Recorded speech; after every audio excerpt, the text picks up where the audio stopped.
ezishumayela ilizwi lesithathu somandla. Ndicela wena ke bawethu uze uphe amandla bawethu okumelana nayo yonke le nto ke somandla. Ndithembe wena ke sonini nini umpha amandla bawethu umntwana wakho. Umphe bawethu ukuma phezu kweentloko zethu somandla. Ngohlise lwanceba ke bawethu ngalo mzuzu njengoThixo. Ndikuthembile ke bawethu ezintweni zonke uyingangalala engaxa kwanto ungumangabekho kanti ukhona somandla. Cela uncede ke bawethu xa ezoma kule ndawo ngegama lenkosi wethu. Ameni, ameni.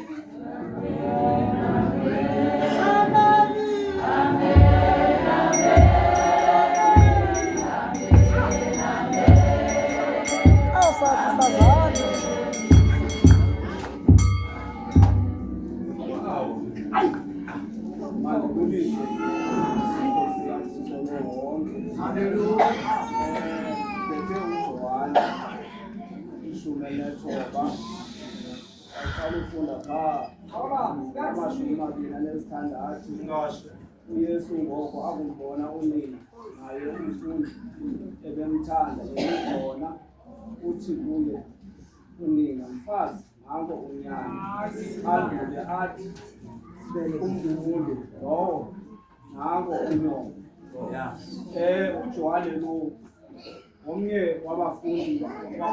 wabafundi ebebethembekile kuthini kubapostoli. uJohane ubhala kwincwadi u-15 uthi ndim umdiliya wenyaniso umlimi wawo ke nguBawo. Apha sifumana kusobelwana ngengubo zikaYesu.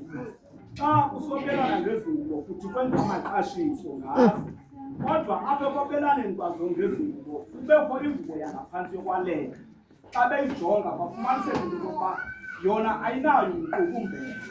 Banga bangayithatha bayithathe bayisongele futhi bayiphakamisele phezulu ze kuthiwe mayithengiswe okanye ingathengiswa ukwenzela uba kuboniswe ngayo kuwo wonke umntu kuthiwa yeka abantu nale ngubo.